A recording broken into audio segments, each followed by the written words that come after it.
بڑے بڑے گانے گانے والوں کو بلایا جاتا ہے اور ان سے مذہبی ٹچ دینے کے لیے قوالی، کیونکہ گانا تو ہم نہیں گوا رہے، اس سے قوالی، اور اس میں مرد و زن کا ایک اختلاط ہوتا ہے، اور آج جو ہے وہ قوالی نائٹ ہے۔ دیکھیں میرے دوستو، قوالی جن بزرگوں نے جائز کی ہے نا، وہ اس لیے نہیں کی ہے کہ اس کے ذریعے کوئی فحاشی شروع ہو جائے۔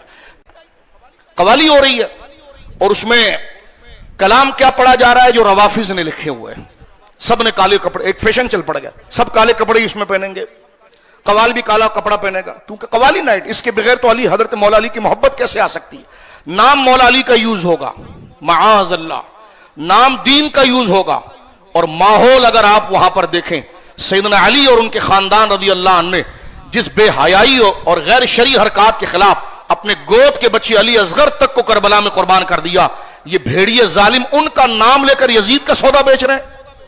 یزید کیا کرتا تھا؟ یہی عیاشیاں تھی اس کی۔ تو اس سے بڑا غدار کون ہوگا کہ نام ان کا لے کر عمل ان کے دشمنوں کا کرے، اور نام لے جی مولا علی کے، جی سبحان اللہ، پنجتن پاک کا کلام پڑھا جائے گا۔ پنجتن پاک کا کلام عبادتوں میں اعلیٰ عبادت ہے، اس کا کوئی منکر نہیں، لیکن وہ کلام کیا ان کے نظریے کے موافق ہے؟ وہ محفل کیا ان کے دیے ہوئے نظریے جس پر پوری زندگی انہوں نے پہرا دیا؟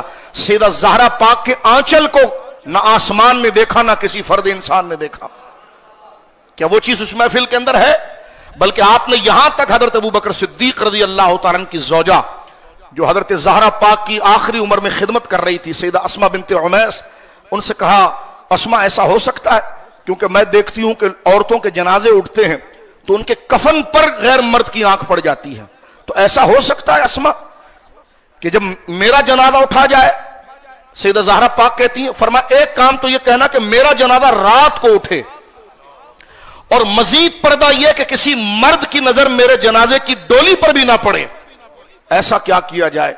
تو انہوں نے کہا کہ میں حبشہ میں تھی، تو حبشہ کے اندر قانون یہ تھا کہ جب میتوں کے اوپر، جس طرح آج ہمارے میتوں کے اوپر گویا کہ اللہ ہم تمام کی مغفرت فرمائے، جال رکھ دیا جاتا ہے، اس پر چادر ڈال دی جاتی جو اوپر سے جال رکھا جاتا ہے، تو سیدہ اسما بنت عمیس رضی اللہ عنہ نے، جو سیدنا ابو بکر صدیق کی زوجہ تھی اور آپ کی خدمت پر مامور تھی، پتہ نہیں جھگڑا کہاں سے آ گیا تھا، حضرت ابو بکر صدیق کی زوجہ ان کی خدمت کر رہی ہیں، اور یہ پوری سٹوری بنا رہے ہیں کہ حضرت ابو بکر سے لڑائی چل رہی تھی ان کی، یہ عجیب سی دو نمبری بات ہے۔ تو سیدہ اسما بنت عمیس نے سیدہ زہرا پاک کی خدمت میں عرض کی کہ میں جب حبشہ میں رہتی تھی تو میں نے وہاں دیکھا تھا کہ جنازوں کے اوپر ایک ڈولی بنائی جاتی تھی، اور وہ ڈولی کھجور کی شاخوں کی بنتی تھی کہ اندر میت نظر نہ آئے۔ آپ کو یہ چیز بہت پسند آئی۔ اسلام کے اندر جس کی سب سے پہلی رائے میں یہ ڈولی کا سسٹم چلا، وہ ہماری ماؤں کی عزت اور ہماری بیٹیوں اور بہنوں کی عزت قربان ہو، سیدۃ نساء العالمین سیدہ زہرا پاک کی وجہ سے ہوا، نام زہرا پاک کی منقبت کا۔ اور وہاں پر آپ دیکھیں کیا چل رہا ہوتا ہے، یعنی زلزلہ نہ آ جائے اس پر، العیاذ باللہ، اور اس پر تو نائٹ قوالی ہوگی، اس کی بھرپور سوشل بائیکاٹ کر کے مخالفت کرنی چاہیے، کیونکہ یہ غیر شرعی اقدام ہے، لیکن نہیں کریں گے ہم، داڑھی ہوگی، نمازی ہوگی، ہم ادھر جائیں گے، ہم ایسی گیدرنگ کا حصہ بنیں گے۔ اور پھر باقاعدہ ہمیں لوگوں نے بتایا کہ کچھ داڑھی والے لوگ اٹھ کر جا کر عورتوں کے ساتھ بات کریں گے، کیسی ہیں آپ، ٹھیک ہیں؟ میں نے کہا وہ آپ کی بیٹی ہے کہ لیکن نہیں، میں نے کہا آپ کی زوجہ ہے وہ کہ لیکن نہیں، میں نے کہا خالہ ہے کہ لیکن نہیں، میں نے کہا پھوپھی ہے آپ کی کہ لیکن نہیں، میں نے کہا جب محرم نہیں ہے تو بیٹھ کر یہاں پر کیا کر رہا ہے؟ ایک تو ماحول غیر شرعی، پھر تو شریعت کا لبادہ پہنا ہوا ہے، اور جا کر ایک غیر محرم، خواہ تیری رشتہ دار ہوگی، لیکن کیا یہ وہ رشتہ دار ہے جو محرم میں آتی ہیں یا غیر محرم ہے؟ جب ان سے بھی خدا نے پردہ فرض کیا ہوتا ہے، شرم نہیں آتی تمہیں کہ علی اعلان شریعت کا مذاق بناتے ہو اور آگے لوگوں کو سہولت مہیا کرتے ہو کہ یہ کوئی بھی مسئلہ نہیں، بس ایسے ہی، بس قرآن میں آ گیا ہے، حدیث میں آ گیا، وہ کربلا والوں نے جان دے دی، بس کوئی مسئلہ نہیں ہے، بس سب چلتا جی، برادری ہماری۔ یہ ہے مداہنت، یہ بہت بڑا طوفان لائے گی اور لا رہی ہے، بے برکتی کا۔ موت، حضور نے فرمایا جب زنا عام ہوگا تو پھر تم میں موت زیادہ ہو جائے گی، جب تم میں کم تولنا عام ہوگا تو گرمی بڑھ جائے گی۔ تو یہ بہت بڑے طوفان کی طرف، یہ حیا، اس لیے کیونکہ یہ حیا کو گراتی ہے، اور حیا جو ہے وہ اصل ایمان ہے۔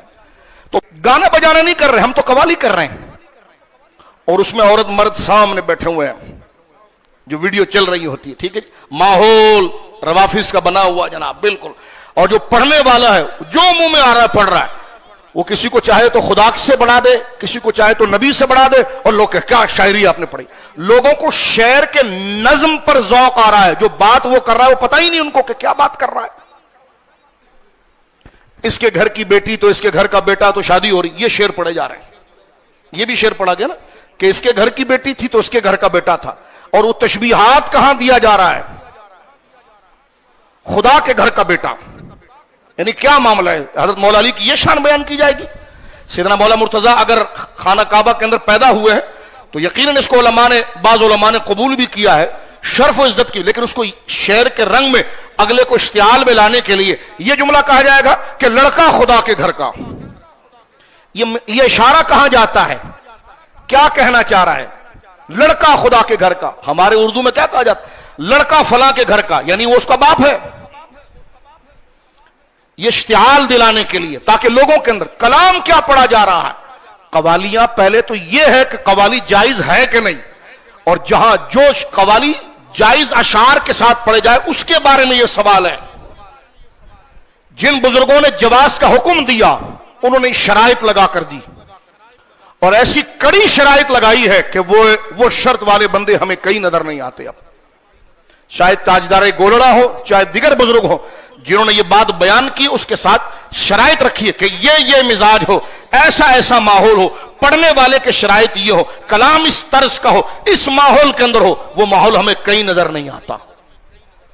تو جواز کے اس شکل میں ہم کسی درجے میں قائل بن جاتے ہیں، لیکن وہ شرائط بھی تو مفقود ہے۔ پھر وہ دنیا داری کو لا کر اس میں رکھ دینا اور کہنا کہ جناب یہ دین کا معاملہ ہے، تو اس سے بڑی نافرمانی دین کی کیا ہو سکتی ہے؟ جمعے میں بات نہ کریں میرے دوستو، پھر کب یہ بات